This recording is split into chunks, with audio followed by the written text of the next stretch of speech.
اعوذ باللہ من الشیطان الرجیم بسم اللہ الرحمن الرحیم لن تنالوا البر حتى تنفقوا مما تحبون وما تنفقوا من شيء فإن الله به علیم صدق اللہ العظیم۔ محترم ناظرین، آج رمضان المبارک کے چوتھے روزے میں ہم داخل ہو چکے ہیں اور چوتھے پارے کا مختصر خلاصہ میں پیش کرنے جا رہا ہوں۔ اللہ رب العزت اس سورے کے ابتدا میں یہ فرماتے ہیں کہ تم نیکی کے مقام تک ہرگز پہنچ نہیں سکتے جب تک کہ تم اپنی عزیز ترین چیز اللہ کے راہ میں خرچ نہ کر دو، اور تم کیا خرچ کر رہے ہو اللہ اسے خوب جانتا ہے۔ کیونکہ پچھلے پارے میں ہم نے دیکھا تھا کہ بنو نصارہ اور بنو اسرائیل چند رسم و رواج کا نام دین رکھا تھا۔ یہاں پر اللہ رب العزت نے فرمایا کہ محض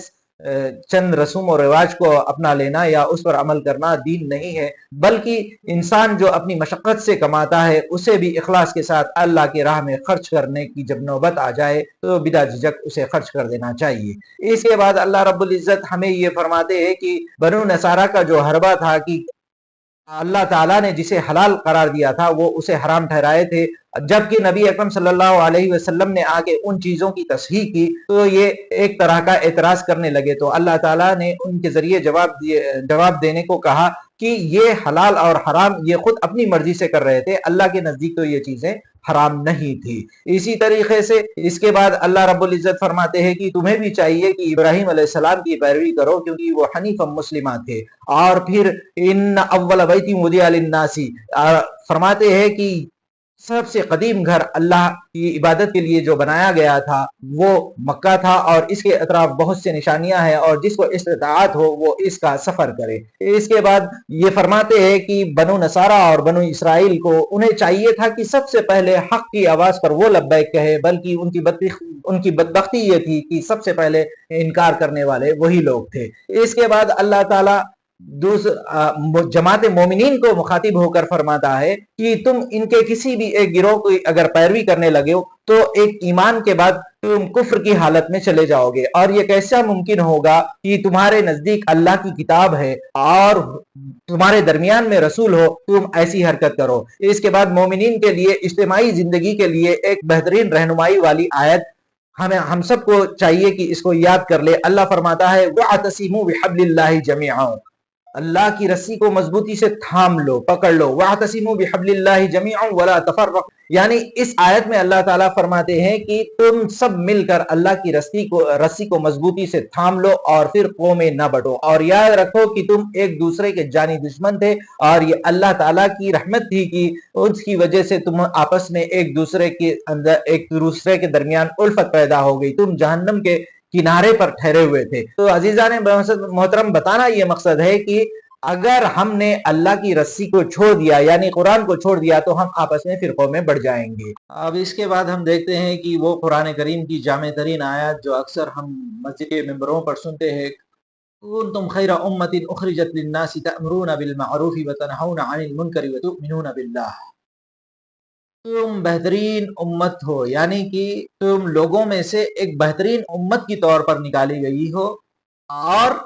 اس لیے بہترین ہو تأمرون بالمعروف، تم معروف کا حکم دیتے ہو، اور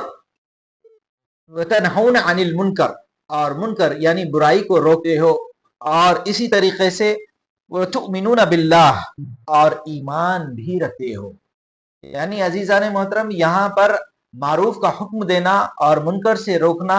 محض اتنا کافی نہیں ہے، بلکہ ایمان کے ساتھ یہ عمل ہونا چاہیے۔ اسی کو لے کر اللہ رب العزت آگے اس آیت میں فرماتے ہیں کہ وَلَوْ آمَنَ مَنْ أَهْلُ الْكِتَابِ لَكَانَ خَيْرًا لَهُمْ، اگر یہ اہل کتاب بھی ایمان لاتے تو ان کے لیے بھی خیر ہوتا۔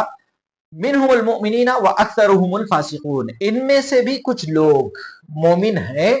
لیکن اکثر فاسق ہے۔ یہی چیز آگے چل کر اللہ تعالیٰ اسی صورت میں بیان فرماتے ہیں کہ تم میں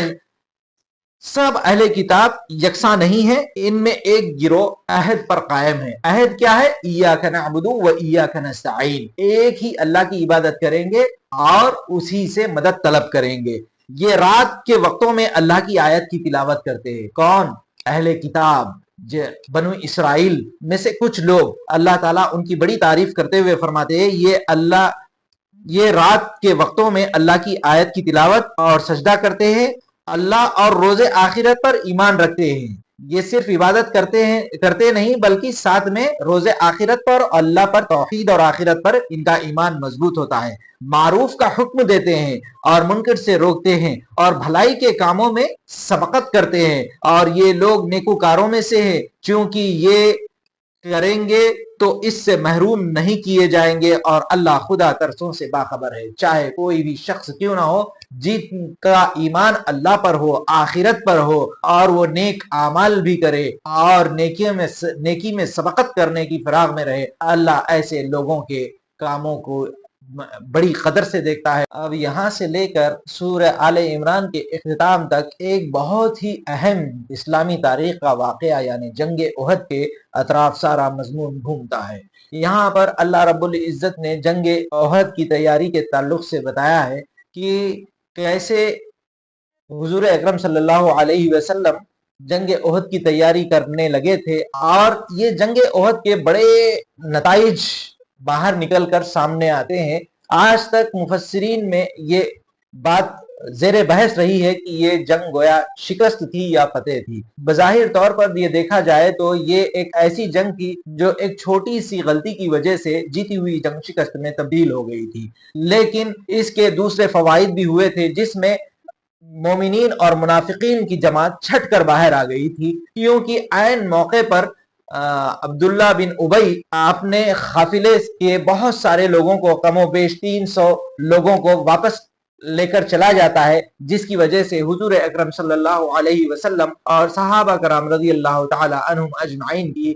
ہمت تھوڑا سا کمزور ہو جاتی ہے، کمزور یعنی کہ مایوس ہو جاتی ہے۔ اللہ رب العزت اس وقت دھارس باندھتے ہیں کہ انہیں فرشتوں کے ذریعے سے مدد دی جائے گی۔ تو ظاہر بات ہے جب اللہ کا وعدہ سچا بھی ہوا، فرشتوں کی مدد بھی آئی، اور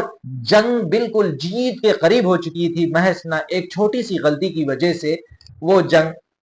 پوری جیتی ہوئی جنگ شکست میں بدل جاتی ہے۔ اس کی وجہ سے مایوس ہونے کی وجہ سے ان کے اس رویے کی، عبداللہ بن ابی کے رویے کی وجہ سے، مایوس ہونے کی وجہ سے اللہ رب العزت یہ بھی کہتا ہے کہ جس کو ہدایت دینا ہے، جس کو سزا دینا ہے، یہ محض اللہ کے ہاتھ میں ہے۔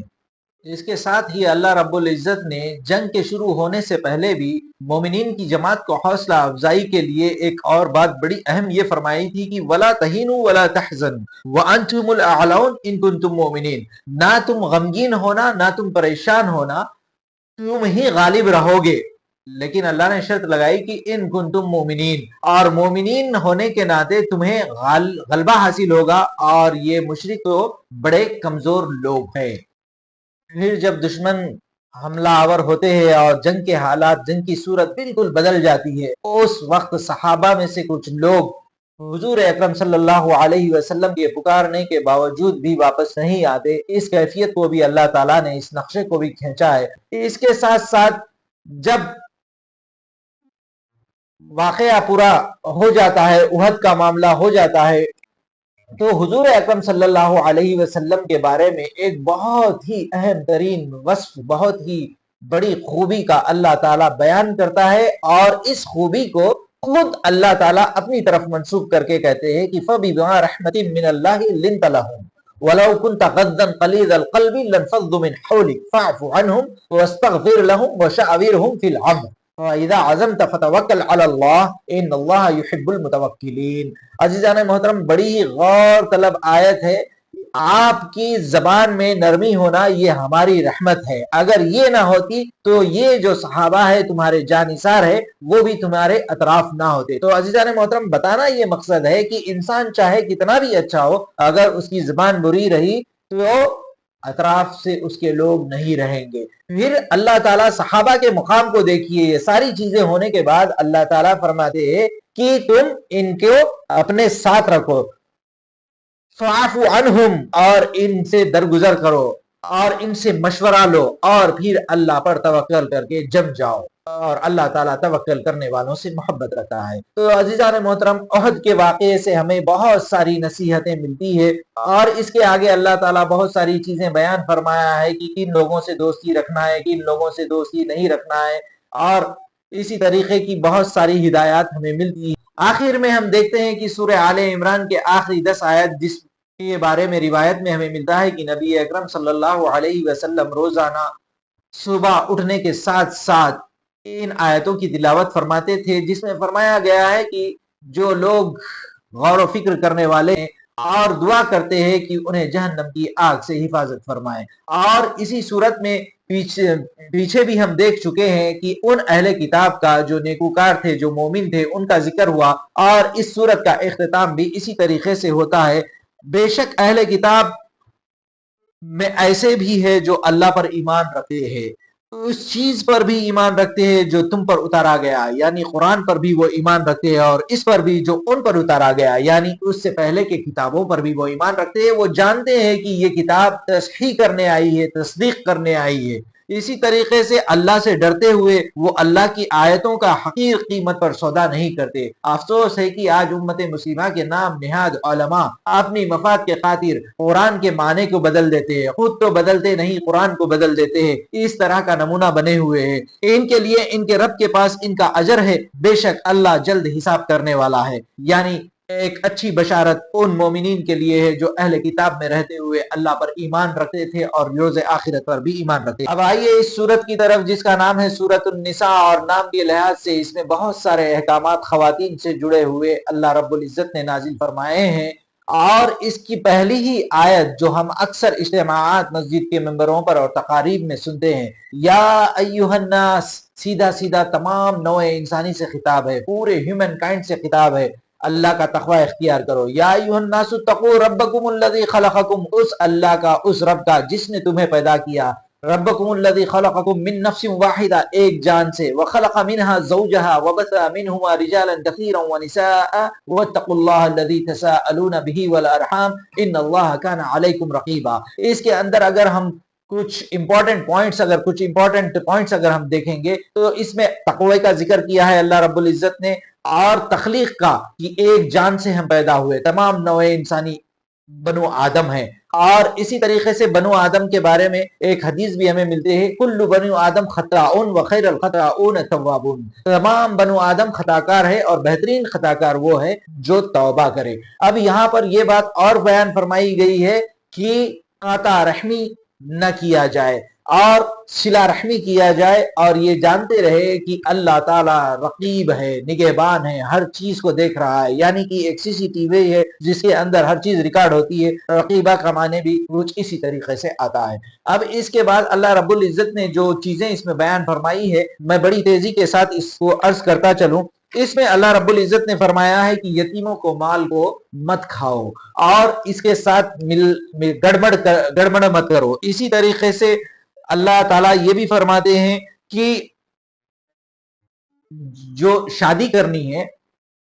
اس کی ایک لمٹ لگا دی کہ 4 سے زیادہ تم شادی نہیں کر سکتے، اور اس کے پیچھے مقصد بھی بیان فرمایا ہے تاکہ وہ خواتین جو پروٹیکشن کی محتاج ہے ان کے پروٹیکشن کے لیے، اور ان کے بچے اگر کمزور ہے ان کی پروٹیکشن کی غرض سے اگر تم 1 سے زائد شادی کرنا چاہتے ہو تو کر سکتے ہو، اس کی اجازت تمہیں دی جاتی ہے. لیکن میکسیمم لمٹ 4 لگا دی گئی ہے، اور اس کے ساتھ بھی ایک عدل کی کنڈیشن بھی لگا دی ہے. یہ الگ بحث ہے کہ 4 کر سکتے ہیں نہیں کر سکتے، یہ ایک الگ موضوع ہے. اگر اس کے اوپر ڈسکشن کرنے جائے گے تو ٹائم زیادہ ہوگا. اتنا بتا سکتا ہوں کہ یہ کنڈیشنل اور ایمرجنسی سچویشن کے تعلق سے بات بیان ہوئی ہے، جنرل نہیں ہے. اسی طریقے سے مہر ہے، مہر کے دینے کی بات ہوئی ہے. آج ہمارے سماج میں ہم پوچھتے ہیں کہ کیا دیں گے. مرد کی پہچان یہ بتائی گئی ہے کہ وہ دے گا، بلکہ پوچھے گا نہیں عورتوں سے، یعنی کہ لڑکی والوں سے کہ وہ کیا دیں گی. اسی طریقے سے جو مال والدین چھوڑ جاتے ہیں، چھوٹے چھوٹے بچے یا پھر خواتین اگر ان کے پیچھے رہی جو مجبور ہو یا پھر کمزور ہو، ان کے مال کی کفالت رکھنے کا. اور اسی طریقے سے یتیم اور اسی طریقے سے اگر کوئی مالدار یتیم چھوڑ جائے اور مال چھوڑ جائے تو ان کی کفالت جو کرنے والے حضرات ہوتے ہیں انہیں چاہیے کہ وہ دیکھتے رہے کہ وہ عقل اور شعور کو پہنچے تب تک انہیں مال نہ دیا جائے. اگر وہ مجبور ہے ان کے اسٹڈی کو مینٹین کرنے کے لیے، ان کے مینٹیننس کے لیے، تو حسب معمول وہ ایسا لے بھی سکتے ہیں. یہ بھی اس میں بات آئی ہے. اور اسی طریقے سے جب ترکے کی تقسیم ہو، جب مال جو چھوٹ گیا اس کی تقسیم ہو، تو یہاں پر ایک بہت ہی دلکش اپیل کی گئی ہے اللہ تعالیٰ کی طرف سے ان لوگوں کے لیے جن کے پاس مال ہو اور کوئی غریب رشتہ دار ان کے پاس آئے، وَإِذَا حَضَرَ الْقِسْمَةَ أُولُو الْقُرْبَى وَالْيَتَامَى وَالْمَسَاكِينُ فَارْزُقُوهُم مِّنْهُ وَقُولُوا لَهُمْ قَوْلًا مَّعْرُوفًا۔ جب وہ آئے تو ان سے اچھی بات کرو یا انہیں کچھ دے دو، اور اس بات کا ڈر اپنے اندر پیدا کرو کہ کل یہ حالات تمہارے ساتھ بھی ہو سکتے ہیں، تو تم اپنے بچوں کے لیے کیا توقع رکھتے ہو۔ جزاک اللہ خیر، السلام علیکم۔